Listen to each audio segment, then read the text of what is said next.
Welcome along to this meeting of the Invercargill City Council's Community Wellbeing Committee. I don't have a note of any apologies, but I'm guessing the Mayor will be back with us shortly. I know that he was on the phone just before. We have two items in the public forum. Just as a brief outline for the process this afternoon, we'll go through the Community Wellbeing Committee open agenda, then move into public excluded, at which point I'll adjourn. People who are following us on the live streams will then have a moment to click over to the live stream for the Infrastructure Services Committee, which we will go through that in open meeting and then go into public excluded. And I'm not sure whether it's infrastructure or it's probably easier for us to finish with infrastructure and then we'll come back with community wellbeing and committee at the end. Any questions? If not, then we'll get into the first item in the public forum, and Rebecca Amundson's joining us on Zoom to speak for Arts Marahiku. Welcome along, Rebecca. Thank you very much. Sorry I couldn't be there in person today, but I'm actually away on holiday, so yeah, timing. But I thought it was a good time to connect in with the council at a governance level about what Arts Marahiku has been doing over the first part of this year, actually. We've been working a lot with various staff in the library, Hawakatuia, IPAG, Civic kind of area, and yeah, thought it would be a good time to sort of give you a bit of a background of what we've been up to. So for those of you who don't know, Arts Marahiku is Southland's regional arts body. Our role is to support the arts both across the sector, so that's all forms of the arts, not just visual arts, as well as across the region. And for many years, some of you will have heard people talking about the arts needing to show some leadership. So this year, largely as a result of some funding that we've received from the Ministry for Culture and Heritage, we have been able to step into that space. And we have a regional arts strategy that was done in 2020, which talks about the arts needing to be visible, vibrant and valued.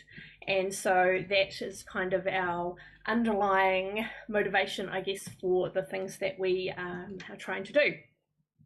So in 2021, the Ministry for Culture and Heritage got a bunch of funding from the government to give out to arts, culture and heritage organisations across New Zealand in order to support things in the sort of post-COVID era.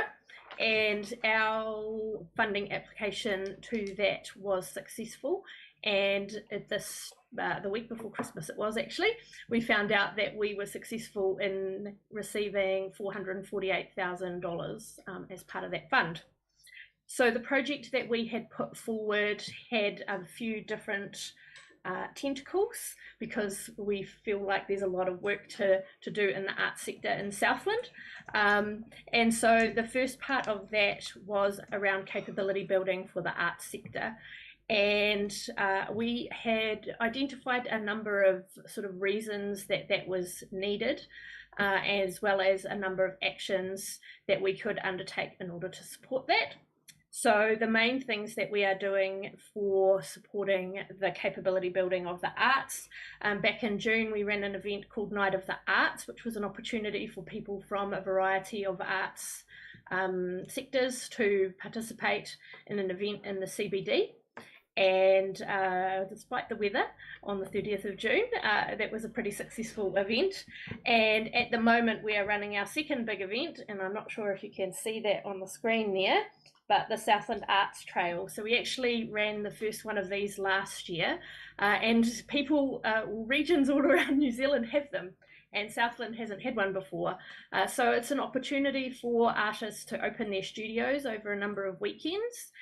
We are calling it an arts trail with an S, and the reason we have done that is because we have included in this brochure all of the arts things that we know about that are happening between the 6th and the 23rd of October.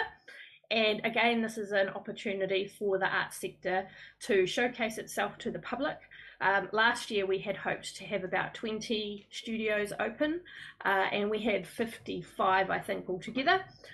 This year we've done much the same thing. We've got over 50 studios open.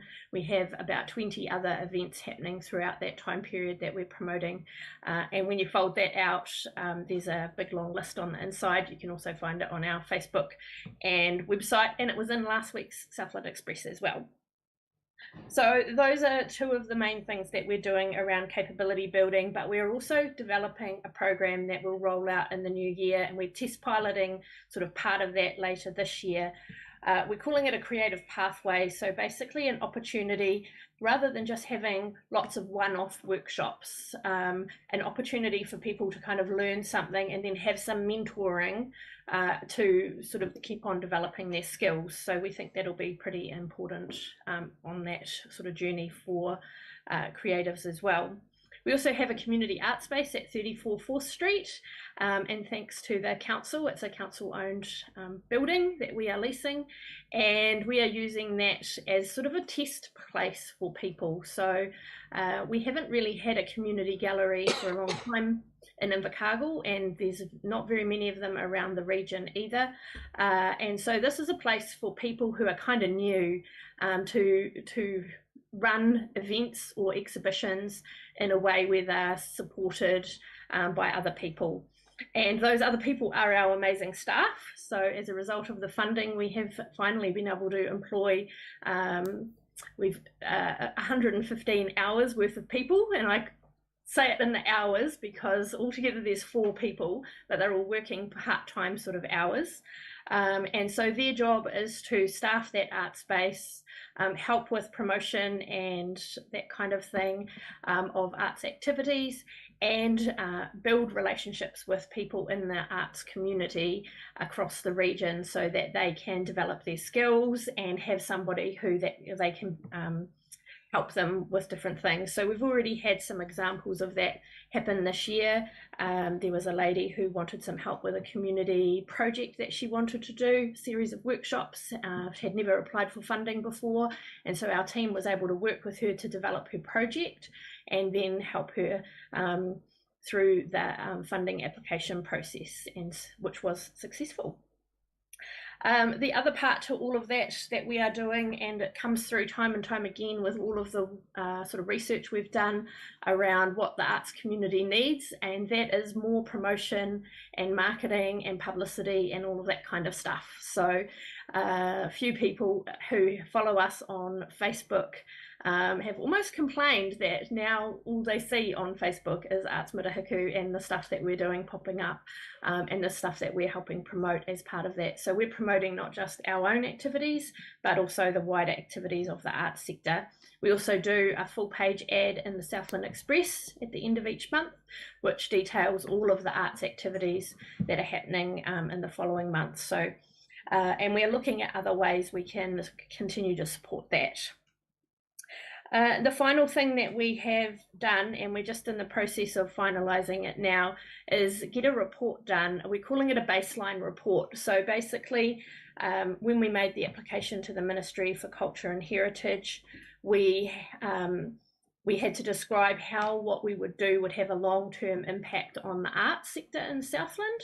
And one of the things that we realised while we were putting that together was we can't actually explain what the long-term impact is if we don't know where we've started. So this report that's just in the final stages at the moment is what we're calling a baseline report, a snapshot of what the arts sector looks like now, what its challenges are and what its aspirations are, so that we can use it as we go forward to measure the progress against that Arts Mirahiku is making. But we also think that it will be a valuable document for other funders and other arts organisations to use as they are developing projects and things like that going forward. So we're hoping to release that maybe at our AGM, which will be at the end of November.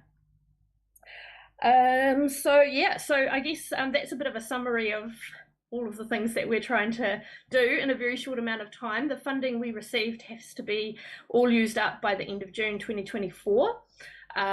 So time is of the essence, and we are trying to do as much as we can and as quickly as we can. But we are also at the same time trying to look to see what we can do to secure future funding in order to be able to carry on what we're doing. We think that the gap that we are sort of filling now is a gap that's been there for a really long time, and people have really wanted it to be filled, and we need to now think about how we can do that on an ongoing basis.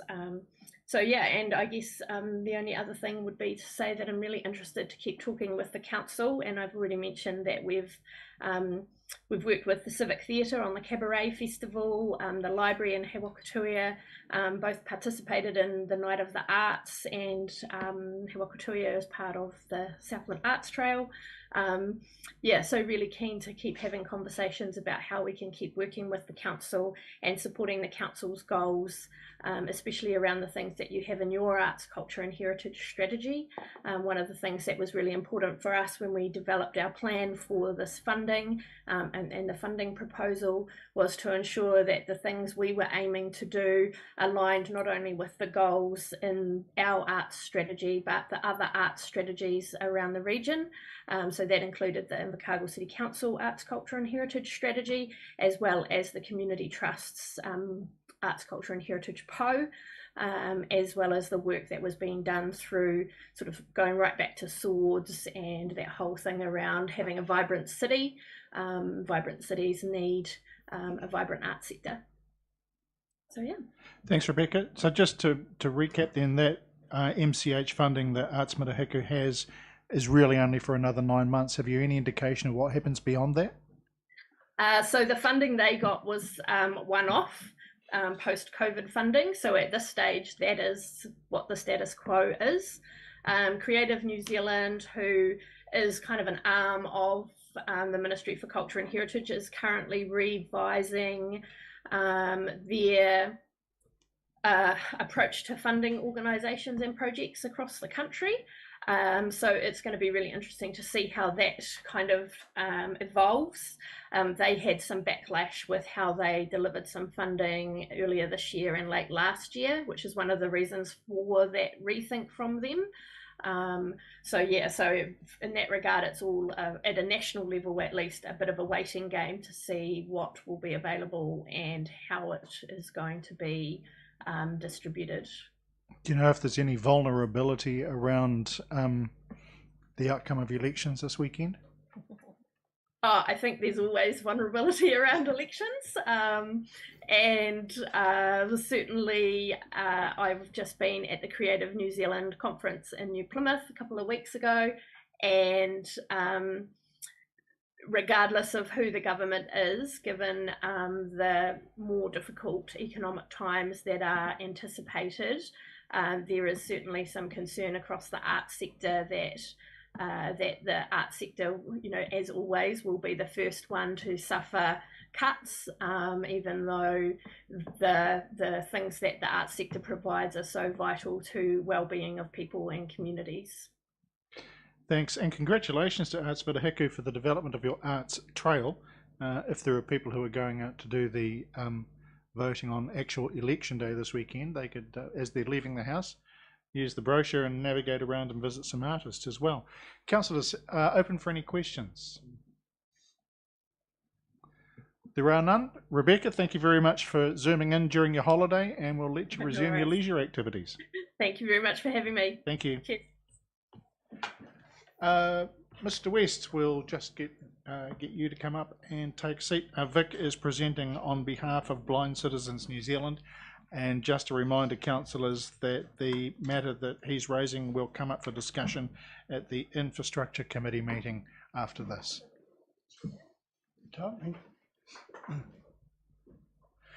Welcome along, Vic. You're no stranger to reporting to council.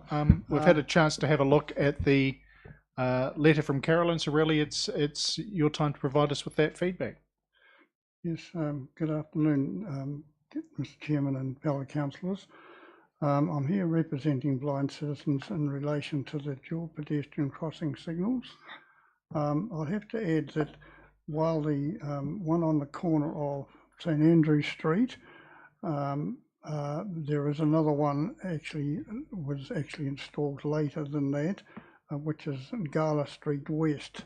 So that's included in the dual pedestrian crossing signals. Now, over the past how many months, I've just the crossing signals themselves are very full of static. The voice message is very hard. It's detectable, but with the traffic noise, the voice message, if you want the longer crossing and push the button in until a red light shows, of course that's no good to me, but there is a beep and I can't hear that. And that's really not particularly good for totally blind people, for us like that. So, but those are the three issues: the static, and the voice message not being very clear, the voice message with the red light showing, I believe that's there, but the beep, which gives us the signal that you've got the longer crossing. So those are the issues that we want to sort out. And on the Queen's Drive West, there's no voice message on that one, and on the detected on the other ones that as I say, they're full of static. So we want to really have a clear message, voice message on those, Mr. Chairman. So I've raised the issue actually at the last combined disability group meeting, and also sent messages through from request for service to have a look at that. So I don't know why, and I've had no information back that why it needs to be like that. Thanks, Vic. Councillor Pottinger. Thank you. Thanks, Chair. Vic, it's Ian Pottinger here. I'm the Chair of Infrastructure Committee, which will be looking at this.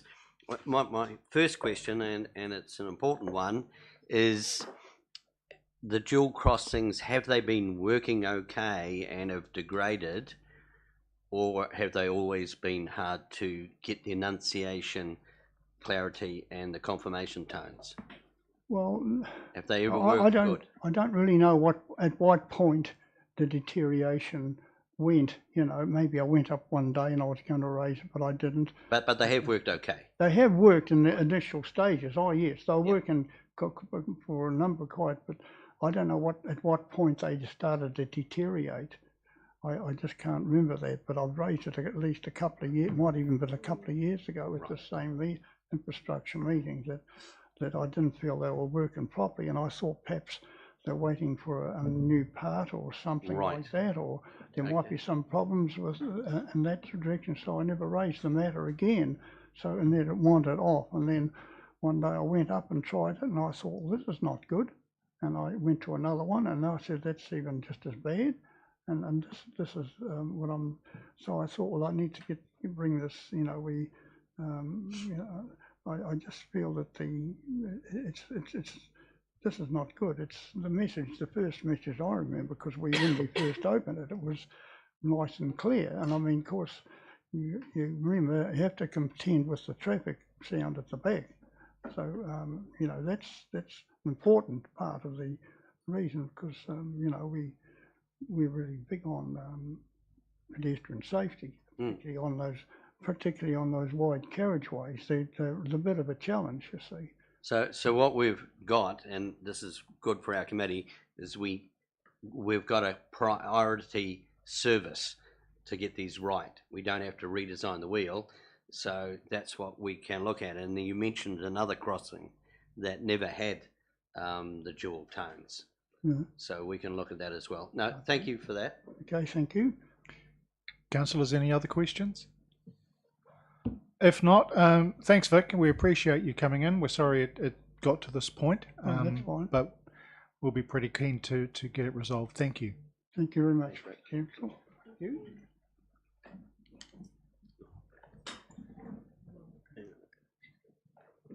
Councillors, I'll just pause for a moment to wait for Talini to come back. Yes. Request for service, we have a certain procedure process around it. This will come to my committee. Yeah. You'll So talk you'll be able about to that ask too. it. Yeah. Cool. Joe? Yes, absolutely. There is a request for service system, and if we have a call about that, we would raise a request for service. Yes. Extra. Okay, thank you, councillors. We'll move on with the agenda, and we have the minutes of the Creative Communities Committee from December 8, which pretty sure I was at, to be fair. Possibly not, but I Maybe was. not. But you were? Can you Oh move? no, I'm an apology for that one as well. Don't think there's a councillor Well, in that case, I'll move them pro forma. I'll second them on the same basis. Thank you. Put that all in favour. Aye. Against? Carried. Creative Communities meeting from March 2nd. I will so move. I'll second that. Any questions or comments? If not, I'll put that all in favour. Aye. Against? Carried. And same committee, June 1. I'll move those ones. I'll second. You were an apology, but you can I will second them. put that all in favour. Aye. Against? Carried. And our last one, which was on August 31st, and it's worth noting that at this point, our Youth Council delegate, Liam Calder, is now in the chair's seat, which is actually pretty cool. So I'm happy to move it. I'm happy to second. Any questions? If not, I'll put it all in favour. Aye. Against? Just a question about why we got 4 in a row. It's a good question. I had not realised, I don't know why, that these had not been coming regularly. And They are informative only, but Yes. it's also not uncommon. We're getting a year's worth and a hit. We'll see if we can make sure that they're drip fed through more regularly in the future. The Chair, that is the intention, that they do come through regularly after the meetings. This has just been a catch-up as we have introduced this new system of the various subcommittees and other committees like the District Licensing Committee actually reporting up into these committees. So it is a work in progress that should have caught everything up now. thank you, Mr. Chair, to Mr. Morris for his elucidation on this matter. There's an ointment for that. We have the Community Wellbeing Committee from September 12th. Moved Barry, seconded Leslie. Any matters arising? Not to put that, all in favour? Aye. Against? Carried. Speaking of the District Licensing Committee, that's the next one, which I'm happy to move.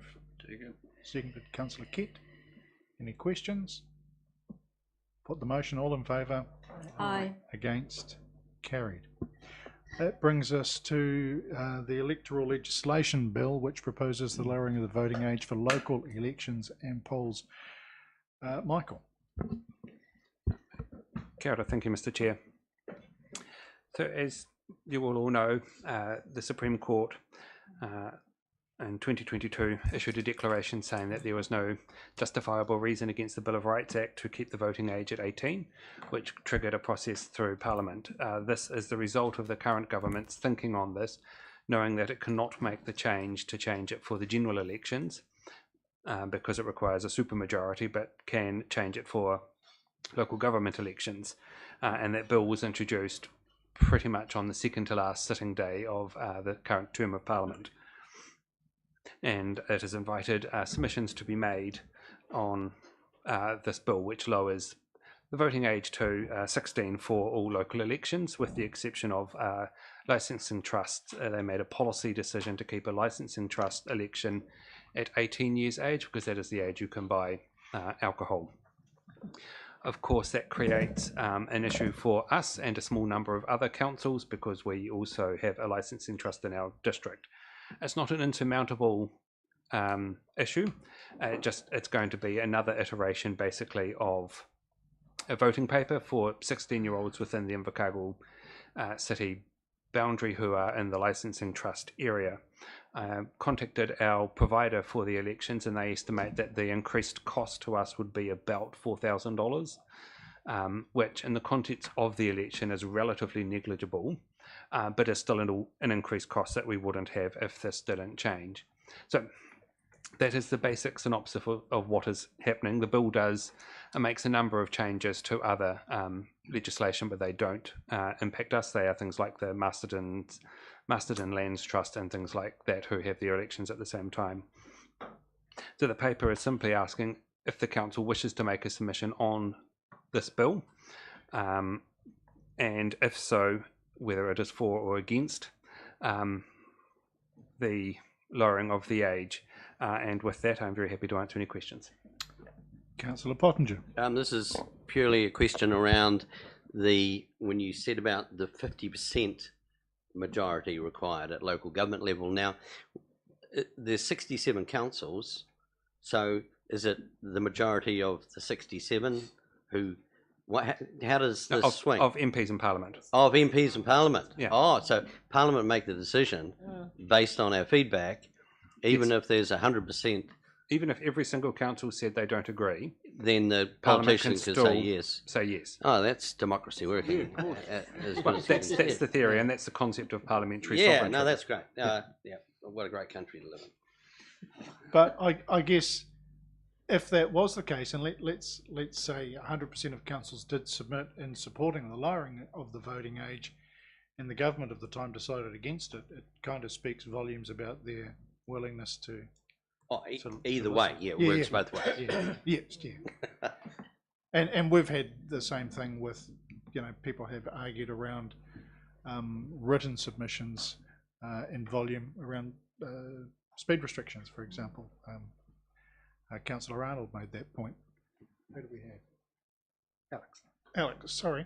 I just wanted to, add and throw into the mix some context from Future for Local Government, and the Future for Local Government also had this as a priority as part of the enhancing local democracy in order to increase access to representation, which part of it was the lowering the voting age for local elections till 16.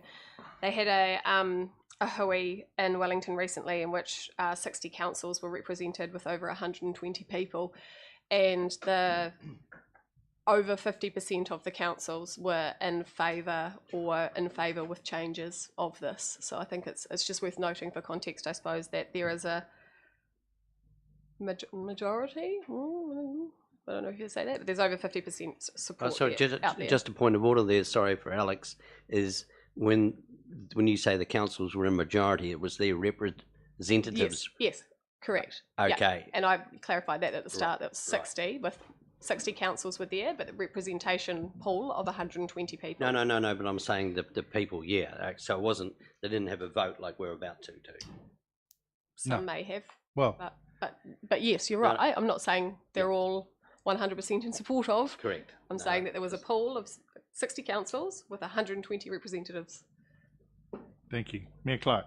So that just to clarify that, because I was actually there, so that was the 120 was a combination of mayors, deputy mayors, and chief executives, and certainly was split down the middle.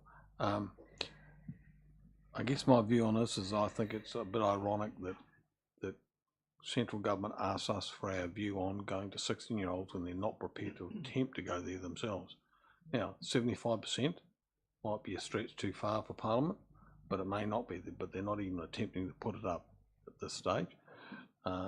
And I think the consequences of being in favour of young people voting at 16, regardless of the argument either way, is that we know by history that older people tend to vote in local government and younger ones don't, and that's not because they're not given the options, because the 18 to 25-year-olds or whatever it is do have the option but tend not to vote. And I think what we'll end up is we'll end up with a situation where we'll have even a lower percentage of participation, because if we add a whole lot of young people in and they don't vote because they don't care less, they don't have an interest in the local body, then instead of us having 55%, we'll end up with 45% or whatever. So my personal view is we should just take the neutral stand until we see where the land lies with the central government. And if they're prepared to have a go, then we should have a go too. Leslie. Thank you, Mr. Chair. First of all, I want to say that the Supreme Court making a declaration of inconsistency is a very major thing for our Supreme Court to do. The declaration of inconsistency against our Bill of Rights Act happens on very rare occasions. It has happened on a few occasions, but very rarely. I think we have to take that seriously. I would like to see us put in a submission on this. I personally think that it should happen. There is a justifiable reason why you would not lower the age for licensing trusts, and that term is very important in the Bill of Rights Act, because justifiable reason is the reason that you don't have an inconsistency, and it's obviously to do with the legal age for alcohol. But the other reason I would like to see us put in a submission is that it gives us the perfect opportunity in a submission to again point out what is actually Local Government New Zealand policy as well, that there should be civics education in schools as part of any lowering of the voting age in New Zealand. And here's an opportunity for us to state it again. Why do we not have a civics program in our schools? Because that would answer many of the issues people bring up about whether our young people are at a point where we would get a low turnout, etc. Civics education is known by international research to make a difference. And we know also from international research that the earlier you start your voting, the more likely you are to be a continual voter from that point on. So I would like to see us make a submission. I would like to see us make a submission in favour, but I would also like to see us in our submission include the civics education. Thank you. Tom.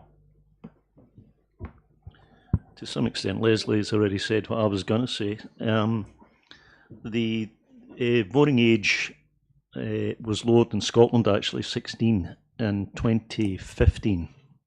In fact, it was lowered a year earlier than that for the referendum, independence referendum, and then was lowered for elections in 2015. But the teaching of civics in school had started in 2006. So they had nearly 10 years of preparation for that. And I think I'm agreeing with Leslie that, I think if we are putting in a submission, I think that's an important point to make. I don't personally favour lowering the voting age now, but I would do if we had, a few years ago, casting forward a few years in the future, if we taught civics in school. And by the way, the world never came to an end when they lowered voting age to 16 in Scotland.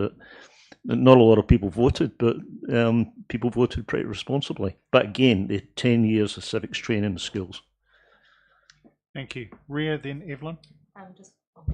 Thank you, Mr. Chair. Just very quickly, I'm supporting what the Mayor and Leslie both said. I do think that I support a neutral submission going forward, given the indicators are that the potential next government does not support this.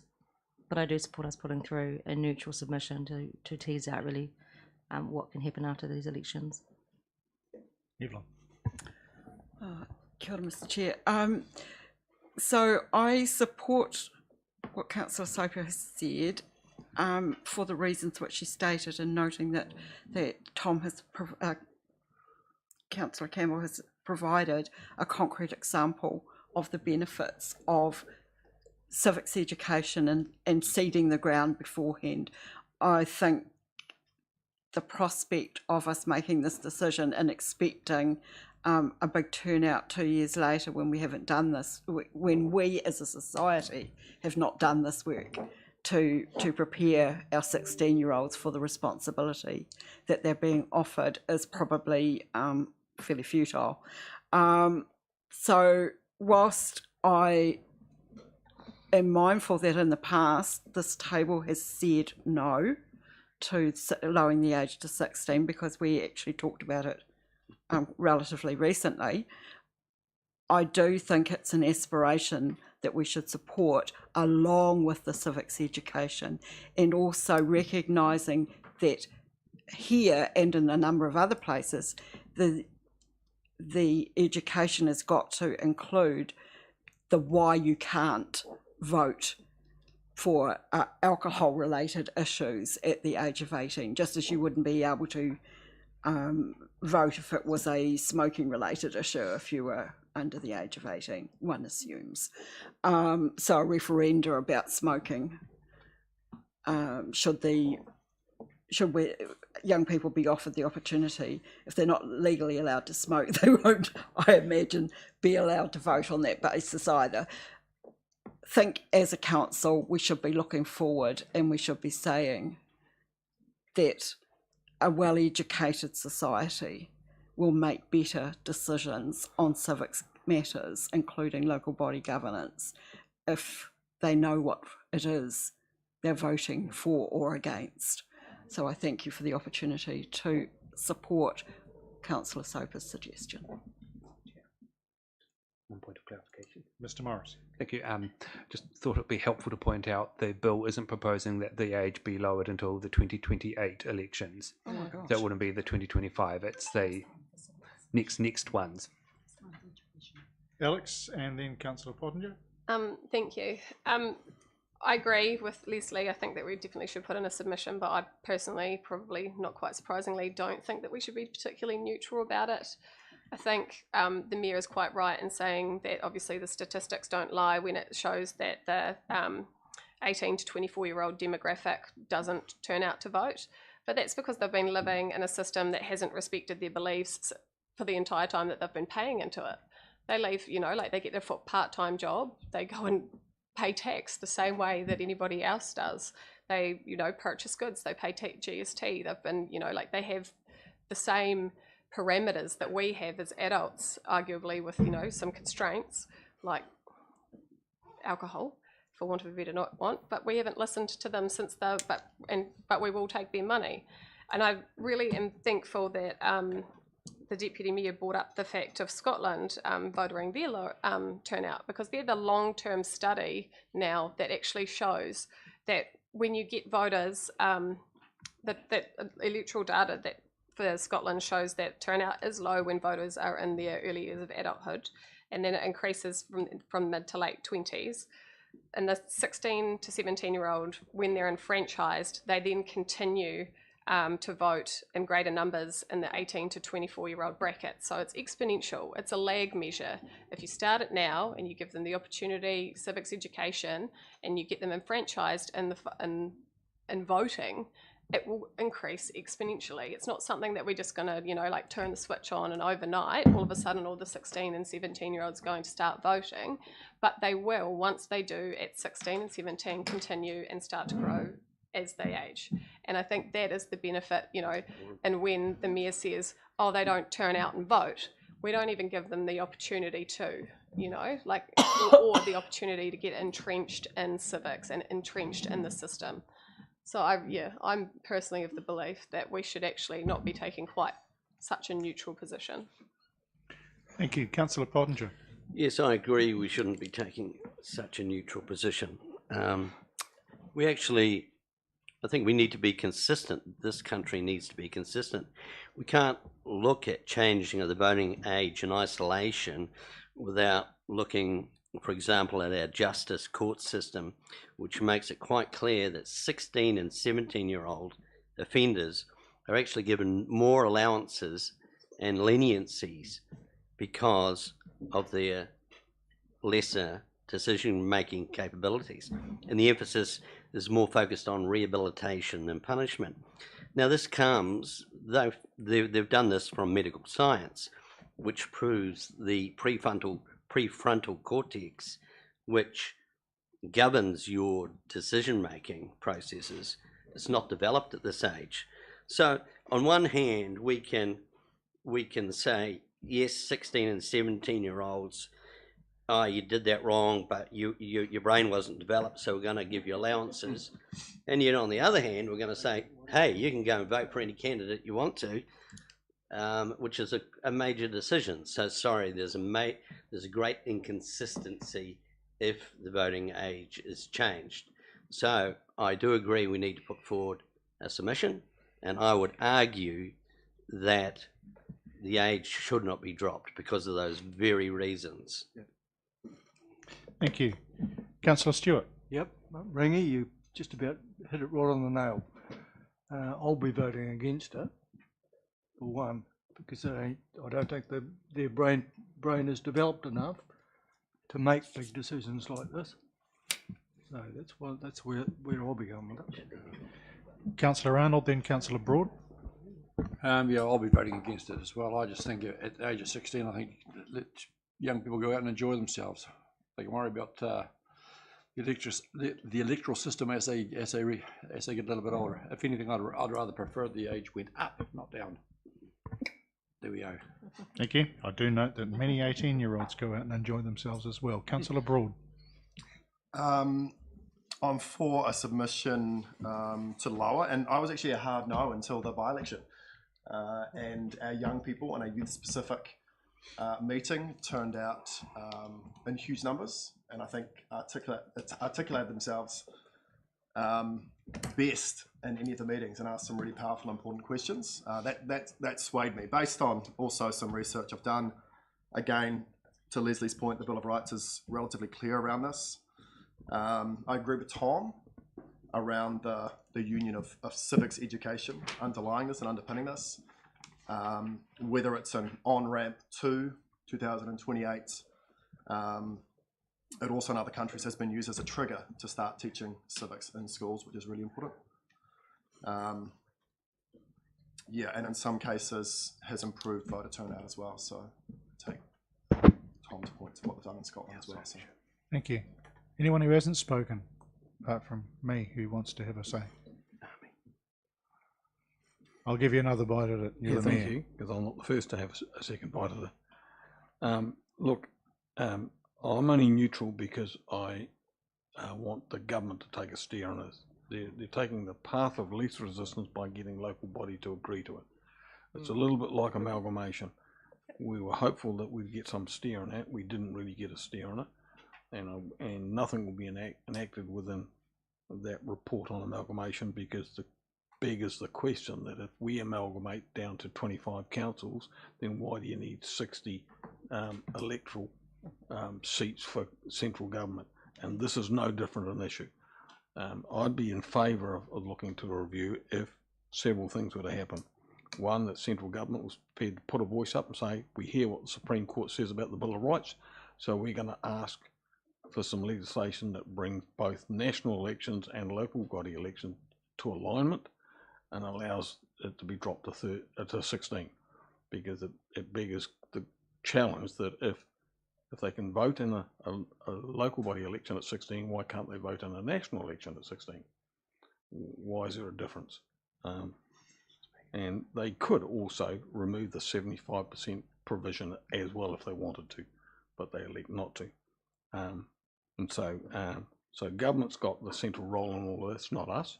And the second thing, I guess, is that I think everybody around the table has reflected that we need some education in schools, secondary schools, around this issue. And again, that's a Ministry of Education, something that we have no say over, but it's a government function, again, that needs to be implemented. You wouldn't allow somebody to change the rules on driving a car and just say, you can drive a car at 14 tomorrow. You'd actually want to school them up. And we've got a window of opportunity here as we lead into the 2028 elections, which, as you say, is 2 elections away, to allow the ministry on behalf of the government to do some education so people are a bit more skilled on what they might want to participate in. So hence my neutral thing, but if I'm forced to vote, I'll vote against. Thank you. And bearing in mind that the first time the Mayor spoke was representing what had happened in that meeting, so I'm just conscious of making sure that everybody has one chip at it before I go through it recommendation by recommendation. Is there anyone else who hasn't spoken yet, that hasn't already spoken yet, that wants to? No? In that case, I'll finish off. Can I do have... Why would it be an exception, Councillor? Correct, because I'd like to speak as well. of Yeah, councillors. and that's the can that opens. You allowed the mayor to speak twice. The first time I allowed the mayor to speak, he was talking about how the meeting that Councillor Crackett had referred And to. I The think second Councillor time, Crackett he gave also us his had to, opinion. to go to it as well. And I just wanted to clarify Sure. that a supermajority cannot Look, be Oh, removed. context though. Okay. So, right, Rangi, That was all I wanted to say. I might let them speak. quickly. Mine was a clarification only. No, it's not clarification. It was just purely to be. You got to be 18 to own a house. You got to be 18 to go to the army. You got to be 18 to get married. No, you don't. You do need a family court judge to Yeah, but approve you don't need to be 18. And then once you get married as a 16-year-old, have full rights of an 18-year-old. But okay, you can take in the house ownership. That's against the Bill of Rights, isn't it? Can't own a house. Why aren't they changing that? Not helping to advance things a whole lot. Okay. Initially, We've got double digits. I don't see what it was that was so scary about giving 16-year-olds the vote in local government elections, because in some cases, well, first of all, there's that whole lack of engagement from the general population, and maybe there was a chance to increase that by giving younger people that opportunity. But I think to say that a young person wouldn't think as much about how they cast their vote as an adult is fraught. Because if the commentary I see on social media is anything to go by, there's a whole lot of adults that don't do a lot of thinking either. Doesn't mean you make it worse. I'm just saying that it's the same. I think Tom's point about the Scottish example, and it's very different to the Three Waters example, which we're not so thrilled about, is a really good one. And if young people get that opportunity, giving them the opportunity to understand what civics is first, I think sets a really sound platform. And that's the sort of thing that we could encourage, I think, potentially with a neutral submission, if that's where we wanted to go. So first of all, the first recommendation is that we receive the report. So I'll move that. Seconded, Councillor Soper. Put that all in favour. Aye. Against. Carried. Now it's whether we want to do or do not want to make a submission. I'll move that we do make a And I will submission. second that. Okay. So moving that we do make a submission, those in favour, raise your Aye. hands, please.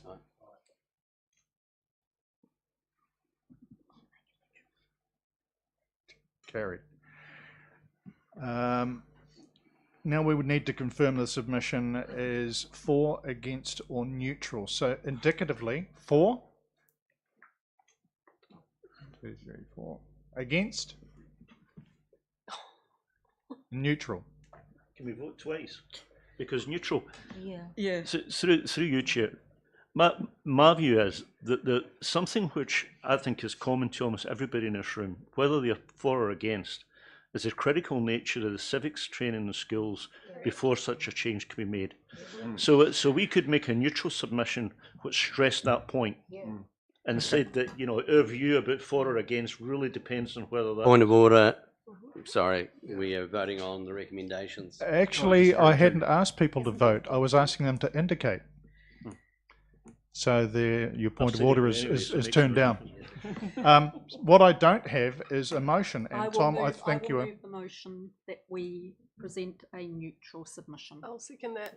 Okay. Those in favour, raise your hand. Yeah, just a point of order. I'm not sure how you go to a select committee, if that's where it's going to be, and make a submission that's neutral. Just don't go. Well, because that's going to be the next. It's done all the time. It's Hey? done all the time. We make recommendations that don't need to be in particular form. I mean, you know my position on it, but if I was to... I note the comment, but I haven't actually finished taking the vote. Sorry, so those who supported the neutral... No, your hands all went down before we'd finished voting, Ria. So if you support it, hand up for the neutral submission. 1, 2, 3, 4, 5. Carried. Mr. Chair, I believe that what is missing from this is the staff recommendation about the speaking to the civics thing.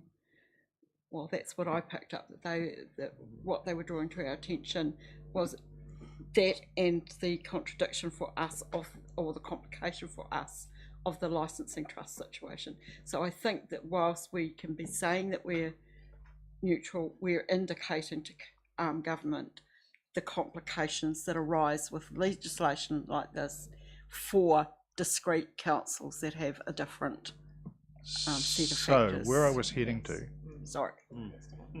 was that there is an opportunity for us to introduce another recommendation. Council or the committee has said that it's neutral. That can also recommend that the submission contain the recommendation that one, civics is introduced to schools first if there is to be any consideration of lowering the age, and potentially two, that as Mayor Clark said, that the issues around the Bill of Rights are re-examined and there's a form of equity between voting for local government and central government. So I'll move that. Thank I you. think we also need to move that the submission includes some reference to the licensing trust issue. Yes, agreed. Thank you. Sorry, Chair, are we going to see that in writing? It's going to be pop up here. Or you could just wear a red shirt with a white cross, and that's neutral. Or a target. Yeah. Just give us a moment.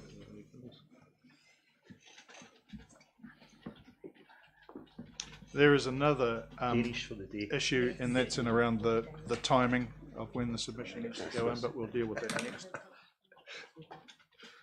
This was white and red. Oh. That will be something of a moot point, Chair, if the legislation, if the bill is actually removed. Possibly, but in the moment, it's there and we deal with it. Well, it's technically not there because government has risen, Parliament has risen. So every bill before a select committee at the moment has the potential for it no longer to continue. 3 U's.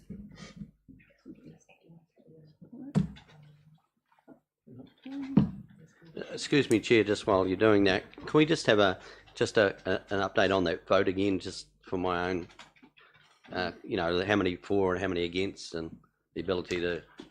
Well, when we last took the vote, which was for a neutral submission, there was a majority of hands. Yeah, no, sorry, what was the number, sorry? I didn't take account, I saw a majority of hands. Okay, so you're greater than 7? Yes. Right. Yeah.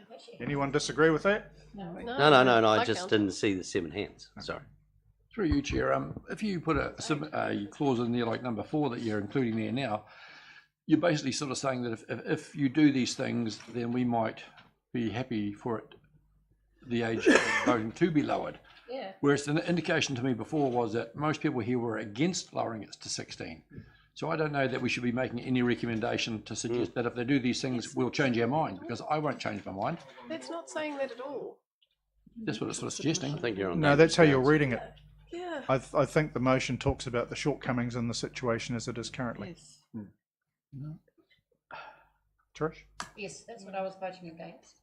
I was voting against as it was. I'm much happier to vote for, as number 4, that's saying this is what we need. And if the intimation is, then I'll vote positively, I will.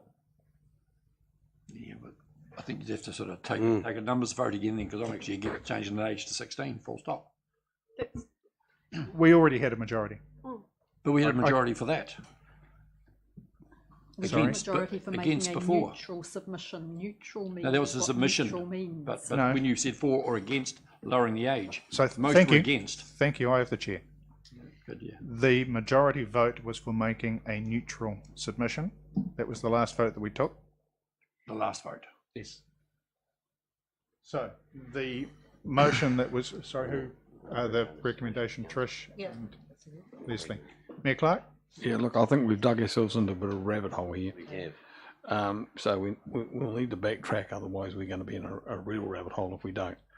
If I go forward and do a submission, wherever I need to go to be at the select committee, I should be in a position to say, look, here's where it landed with our council. We had, let's say for argument's sake, 5 in favour and 7 or 8 were not in favour. But of the 8 that weren't in favour, we would probably have a majority in favour of lowering the voting age if there was some work done in the next 5 years at schools to prepare these 16 to 18-year-olds. Now, if that's the case, I should be able to say that. At the moment, I'm not sure I have, because most of the people that voted for the neutral, I don't know how many are neutral and how many are actually dying the ditch. I'm not going to agree to 16-year-olds regardless of what happens at school. So I think that's partially because people have changed their minds as we've gone through. I think what this recommendation is calling for is including in the submission where some of the shortcomings lie, and that we remain neutral at the moment, but these are issues that need to be addressed before people could make a considered choice. Mindful that 2028 is a long way away, we could come back and say to them 6 months from now, to the new government, whoever that is, we hear what you're saying, you're not going down the track yourself, or alternatively you are prepared to do some work for the Ministry of Education. We'll give you another indication from Council where we stand on that issue. It could be that a new select committee changes the playing field. Yep. We don't know, but this is the one that we're dealing with currently, which has its own shortcomings. So, because I think the neutral vote was a combination of those who are neutral and those that were opposed. And if we split that out, then we're going to be in an even worse rabbit hole. And I think some of the people who are in the neutral vote also supported the lowering of the age, but could see it wasn't going to go that way. Correct. So, okay. All you can do is point out where we sat at in the submission. It doesn't have to be voluminous, but try face ID again. You can see the recommendation moved Trish and Leslie. All those in favour? Aye. Aye. Against? Aye. Barry, Peter, Rangi, and recorded. Alan. Thank you. You want your votes recorded? Yes, please. Thank you. Absolutely. Right, now we need, do you want to explain the timing issue for me, please, Michael? Yes, thank you, Mr. Chair. So the submissions are due in by the 20th of October, which is a relatively short cycle. So there is 2 ways that we can achieve this. The submission can be delegated and have its approval delegated to the Mayor and a number of councillors, one other councillor, for example, or working with the Mayor, there would need to be an extraordinary council meeting next Tuesday after or before the Finance and Projects Committee to approve the submission once drafted, so they couldn't be lodged in time. So either option works. It's just the 20th of October is before the next council meeting. Clark? That's on the 17th. So just for clarification, who are we doing the submission to? So it is going to the Justice Select Committee. Select Committee. Yes. So we'll have a choice of either just doing a submission or alternatively doing a physical submission as well. We've got the 2 options. Yes. So we'll need to decide on that, because this will still have to go to council at the end of the day. Full council. Yes, so thank you, Mr. Mayor. The intention was if it is delegated to yourself and another councillor to approve, that it would be taken to full council at the 31st of October for council's information.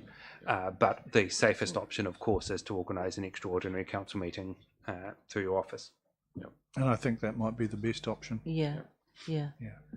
Is it possible to, it doesn't have to be a huge submission, but bearing in mind that it's probably got to be ready by Thursday? The submission can be drafted. I can work with that and have a draft through to the Mayor to review tomorrow afternoon. It's not it'd huge. be helpful to know whether we want to just do a written submission or whether we want somebody to physically front up at the Select Committee, which will be Wellington. So you want to write? So would it be an appropriate time to make that Verbalise decision, it. Mayor Clark, when we've had a chance to see the paper? If you like. If we can call an extraordinary council meeting before or after Finance and Projects to nut that out? Yep. Okay, That'd be thank you. fine. Evelyn? We don't have an indication yet, though, when it will sit, because it will take the incoming government, whoever they are, some time to set select committees. So Get that, is that but a decision we the have to make process now? is About, open now. No, about the physical submission as opposed to the written. Yep. Yes. It asks you when you make your submission. Whether you wish to present in person or not. Okay. So the extraordinary meeting next week is the best way of dealing with that. No, that's fine. Thank you. I just needed to clarify. So In which case we do not need. don't need Number 5. Number 5. in labs. Okay. Thank you for your tolerance and your contribution through that, and we will have a chance before next Tuesday to see what the submission looks like and decide whether or not we're there in person or just making it as a written submission. So, Chair, we haven't voted on 5 yet, have we? No, I'm just about to. And so, just before. Oh, sorry. No, 5 was the comment that I just made. We don't need to. Correct. Yep. Just goes to full council. Yep. Okay. That will bring that in. It's done. Thank you. Thank you. Sorry, Mr. Chair, is live streaming down? So the live stream video is down at the moment. It's linked somehow weirdly in the audio to Zoom, working. but the audio is still working. Cool. So we will get through this part, and then it should reset with your committee starting. That's all right. Okay. Draws breath. That brings us to the activities report. And just since the customer interactions and the customer services is in there, can I extend my thanks to the staff who worked above and beyond during the recent heavy rains and weather events, fielding a large number of calls from people to make sure that they were provided with the information that they needed and that we were able to respond to their questions and concerns. Thank you very much for that. Any questions on any of the items in the activities report, councillors? I have a question. Sorry, who was that? Trish, then Leslie, and then Grant. Let's just make sure I'm right. It's page 54. It's to do with parking. Can you just pull that mic in, please? I beg your pardon. Sorry. It's to do with parking. I just have to find it. It was page 54. 60 to 90. Okay, 6. Here it is. Page 56. Here. Yes, it seems an awful lot. So again, and this has come up at the last 2 meetings, bearing in mind that we're reporting against a previous year when Esk Street was closed. Oh, right. Okay, thank you. Leslie. Thanks, Mr. Chair. Look, it's not a question, it's just a comment. The Kew Kindergarten Memorandum of Understanding. I just wanted to say congratulations to our staff for putting that together for the Panton Street Playground. It's almost an Enviro Schools project, and it's just really pleasing to see it there, and I look forward to there being some more such memorandums of understanding as appropriate. Just before I come to you, Grant, welcome back to those who have persisted through the audio-only part of the live stream. Grant. Yeah, thanks, Chair. A couple of questions. Just with your comment about the recent weather event, do we do a review of that in terms of what customers required through that period to sort of reflect, you know, the next time we see a weather event coming, what we need to be ready for? Is there any sort of post-event review done of, you know, customers' likes of, I know I've had a bit of feedback about you know, significant amount of leaves around drains because there was strong winds before the rain came, and it led to probably more flooding than people thought should happen, as an example. Now, I'm not saying that is why it happened, but... Joe? Yep. From a customer service perspective, of course, those things are quite hard to plan for. We were able to bring more people onto the phones and still manage to answer like 90% of the calls within 2 minutes, and the crew stayed till 7 o'clock. From the infrastructure perspective, I'll hand across to Aaron. Thank you. I guess my question is there's some coverage of this item in the activities report in infrastructure committee. Are you happy to hold into the discussion in that committee for that item? Yeah, okay. And then second one is related to page 4 of 19 of the report. Just in terms of the media numbers there, is that, are we communicating effectively with our how do I quantify that question? Yeah, that's right. You know, because I'm getting feedback that there's certain parts around the museum, for example, of our community that just are know very little about it, and that concerns me. And you know, I wonder, you know, how effective our communication strategy is to reach people with the information that we need or want to be able to reach them with. So what's our actual... Just before I cross to Lisa for a response on that, I guess it's not like and you and I know that the information's been going out there and we're putting it out, but sometimes it really is a case of you can lead a horse to water, and how people are receiving information now and where they get it from has shifted hugely. Lisa? Thank you, Chair. I agree with your comments, but to that I'll add that for the museum and for everything that we do, we very much take a multi-channel approach to get across as many different channels as we have access to. Of course, we're always going to have the challenge of reaching everyone across the community. No, I think that's a challenge that everyone shares, and we'll continue doing what we can to understand new channels, utilise all of those that we have to reach all of the different audiences. This report, while it reports on the media, I think it's really difficult for us to display in this report all of the different ways that we do communicate, because there are only certain things that we have numbers for, and so this is really just a snapshot of that. Okay. Secondary? Yep. So I suppose my question is then, how are we engaging those people in the community that need to be connected to what we do, i.e. the museum? I'm not Because sure we there's a can't magic just- bullet but- for that, because if Well- people don't want to engage, Yeah, or they're no, not but we can't engaging. just sit here and say, well, we've tried our best and people aren't engaging. If you run a business like that, open the doors and no customers come along, oh well, it's not our fault, we've tried. I mean, you wouldn't be very successful. So you've got to actually be very clear on what your communication strategy is and who you're trying to reach. So if we were only taking a single stream approach, I would agree. For example, during the pandemic lockdowns, businesses weren't able to trade as they usually could, and many didn't have the capacity to be able to trade online, and yet solutions were produced for them very quickly. But it was a case of finding how you needed to pivot, and it's the same in communications. There's just some stuff that people, you'd almost need to put up full frontal nudity in some senses to get some attraction. Try something sensational in order to attract someone's attention. That's just a metaphor. I don't know if I'd go that I'm not far. suggesting. That's not what I'm suggesting. I'm not suggesting as project lead, Grant. Although, if you wanted the traction. Lisa, did you have a response to Grant's point? Just regarding the museum, there is a communications strategy for that, Grant, which is currently being refreshed, and I believe we have a meeting about that tomorrow, so I'm happy to run you through the finer details. Mayor Clark. Yep. Just wanted to add to what Grant was saying. I don't think we have a wide enough spread, so I'll say what I need to say on that, because it won't sit well with some people.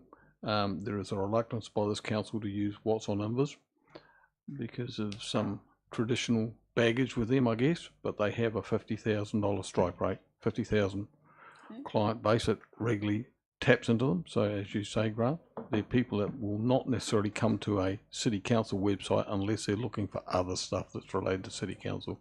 They don't see us as a primary need. And the other area is the area of the Express magazine. It goes out weekly, another source that if we're not using, we should be using, because that goes to every letterbox in the city and it's free. So we do need to put aside some of our resistance to using other mechanisms, I think, and get the messages out there. Yeah, like I don't personally like Facebook. I don't go onto Facebook. So if you want to reach me, you've got to find another mechanism. So we've all got different ways of communicating. We should be using every single one of them. So, Mr. Chair, on the basis of the comments, I think we all have people in our lives who need to be encouraged to seek information for themselves. Personally, as much as I can, share the city's many different communications on Facebook. That's something that I can do, as well as my personal interactions with people. I just don't think that our communications staff or we as a council are responsible for the people who want everything to come to them directly, personally, because it's not within our ability to do. I think council uses media quite well. Some people in media might say we could do better. That's okay. I'm open to that. But I just think that listening to we all have people that complain. We all have people who comment. Mine would be a mixed bag, and I guess most of ours would be as well. And some people say, oh, I wouldn't have known if you hadn't shared. I miss out on things also, not just from council, but from other organisations. It's my responsibility. How much more do we need to say to people about what is going on with the museum? Because I worry that we're in danger of overloading people, actually. I feel quite differently. So I guess it depends on where you're sitting and how people engage, how much they pick up, and how much can our comms team or we as a council do about it. Don't know the answer. It is fraught, and bearing in mind I've spent 90% of my life working in the media, starting in print, in both dailies and free communities, radio news, television, and now community radio. And in the communication sector, the only way in the modern context is a multi-platform approach and trying to get a message out there. But the downside of that is that each one of those forms of media, you can put out a press release, there's no guarantee that they're going to go with it. The only way you can guarantee it is to buy advertising space. And that's what they're all after, because they are in the business of making money. And as a business, it becomes increasingly difficult to get your message out there because it costs so much more. But I guess if we weren't trying and looking at new things, if I look at how we've changed how we engage just in recent years as opposed to previously, some of the quirky videos that councillors have been involved in putting together in an effort to just try and get people's attention to an issue, to start the conversation, or arouse their curiosity. That's the best that we can do. The one thing that we know with the museum is that the people just want it. They want it badly. They want it there, and they want us to have it there yesterday. Anecdotally, the feedback that we've had on the option that's been put in front of them has been really positive. I think people are excited about the design. I think some people are probably less excited about chasing their small people up and down the exterior of the building, but the exercise might do them good. But it's good to raise, and good that we keep having the conversation and looking to make sure that we get things out there, and you really don't have to appear in a towel. Not planning on. Any other items through the activities report that anybody read? Yes, please. I'm just looking at Boardworks page 57 at the building and planning areas, and I noted that we have a 11% downturn of code compliance certificates issued within 20 working days, and I wondered what were those factors. Jonathan. So through you, Chair, I've reviewed each of those instances personally. There are some complications with our process. It's quite manual, and it requires us to stop and start clocks a number of times. If we miss one point, it can have a backflow effect. So it's something we're monitoring closely. I'm confident there'll be an improvement in the next month. Great, thank you. Thank you. Peter. Yeah, thank you. Just about the events at Rugby Park, mainly rugby, on those 5 NPC days, there was a lot of hold up at the operators at the terminal selling the. They report back on an instant report logbook, because it was very slow. Some people were queued up 20 minutes after the start of the game. Not that they were late there. It was just very, very, very slow at issuing tickets. Were they buying tickets or being buying scanned? tickets for the terrace. A lot of them were yelling out, "Say, just take my money, I just want to go onto the terrace." It's a great answer, a great example of why people should buy their tickets before they go. not a walk-up crowd. It's different if you're wanting a ticket in the stand, you choose your ticket. But a walk-up crowd, families wanting to go, won't make up their mind until the day because of the weather. So very, very slow indeed. Quick question, is it possible for people to buy those tickets online? Joe? Yes. Yep. On their phone as they walk up. And all they would need to do is scan in there. For those that are able to do that. It's not the first time because it's gone on for a couple of years since, and I stood in one of those queues till halfway through the first half of a game because I didn't go and buy tickets beforehand. It was the last time I made that mistake. Last season it wasn't the No, same it wasn't. as It this wasn't the last season that I had that issue. Yeah. But I've never gone along without buying a ticket beforehand since. Okay, I've passed it on. Joe? You can also buy them at the Civic or here, you know, prior to the game as well. Yeah, for those who aren't online. Correct. Yep. Thank you. Thanks for raising the point, Peter. Anything else through the activities report? Tom? It's something which isn't in the activities report, but I've got no doubt some of us have been hearing it about, is the question of parking infringements and the extent to which people feel that that has been fairly heavily policed. And I just wonder whether there's nothing in the activities report, but I think it does fall into, you know. There is, because it was raised before. Oh, where is it? At the front end of Page the 54. activities report. Well, there's parking. So the number of infringements has gone up, yes. And generally, people don't thank you for it. Sorry, what I was getting at was, you know, that is, I apologise. What we don't see in that report is how many have been challenged. You know, maybe how many are in the system as a challenge to the infringement notice. I don't know that we've ever had the challenges reported on. And for example, I challenged. No, I'm not saying it has been in the past. What I'm saying is that we are, you know, I don't know, maybe nobody else says, but I'm certainly hearing, you know, people coming to me and complaining about that. And it would be useful to see how many infringement notices have been challenged. Yeah, I guess. It's going to be really awkward to try and quantify because, I mean, I got a parking infringement and challenged it because I had paid, but I had entered the wrong transposed one number and was able to prove that I had paid it, and that was fine. But there will be people who feel like I was only parked on that disability park for a minute. Less tolerance of that. Mayor Clark, you probably take a lot of calls about this. Just as a bit of a point of order on this, I've got a late item to raise and publicly excluded about this matter, and I don't think it's appropriate that we in an open environment start discussing parking complaints, because that's not just about tickets, it's about how we apply the process as well. Okay. Well, council would need to agree to take, the committee would need to agree to take that as a late item. But Jonathan, sorry, did you?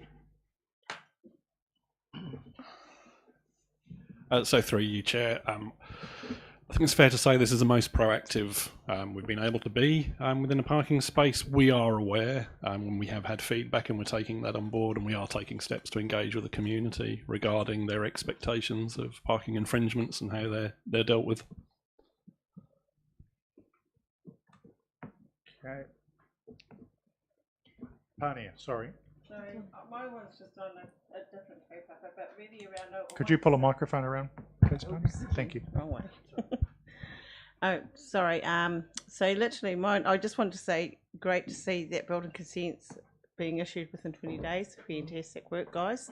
But my one's really around dangerous buildings. So buildings that are in poor state, that are causing dangerous situations. How are they monitored? Only because I know a couple in Bluff that have been reports through to the council, but never seen anything in any of the reports. So again, through you, Chair, we have a building compliance team who are a separate arm to the building consenting team. They monitor the situation. Again, with dangerous buildings, the process can be somewhat protracted. We have to give the owner every opportunity to address the issue. That can sometimes take time. Certainly, I am aware of a number of buildings, not just in Bluff, but in the city also. We are taking steps proactively. As to reporting on them, there is the potential for us to provide details around dangerous building notices issued. We would probably need to consider privacy issues as well. Yeah, I'm just sort of highlighting one that where we've had multiple pieces of block flying off a building. I mean, just fortunate there no one was actually in the car park. Or no vehicle's been sort of damaged to date, but they do become a hazard. Yes, and should that be the case, we do, a lot of the time we rely on people to proactively contact us and let us know that that is happening. Thank you. I'll come back to your point in a moment, Nobby. Is there anything else from the activities report? Somebody like to move that it's received? Evelyn and Barry, put that, all in favour? Aye. Against? Carried. So Mayor Clark, what was the item you wanted to introduce as a late item for PX, and what's the reason for it being in PX? So the issue is around some public concerns that have been raised around our parking enforcement team, and the reason for it to be in public excluded is because it has some implications for staff. So what section? Michael Morris will give you that. It will be section 7.2, and then the subsection after that, which I can't quite remember. I think it might be A, which is personal privacy of natural persons. Yep. Thank you. So you're moving that as a late item of discussion? Seconded by Councillor Kett. Put that, all in favour? Aye. Against? Carried. Which brings us to going to public excluded to discuss that issue, along with the minutes, public excluded minutes of Creative Communities, December 8, March 3, June 1 and August 31st, and the public excluded session of the last Community Wellbeing Committee, and for each of those it's under section 721 to enable local authorities holding the information. Sorry? Is it 72I? So it is. Use the progressives. And the grounds is under section 48(1)(a) for each of those. And we don't need, because they're minutes, we don't need to identify a release date. Correct. Right. Taking those collectively, I'll move. Seconded, Evelyn. Put that, all in favour? Aye. Against? Carried. We now adjourn, and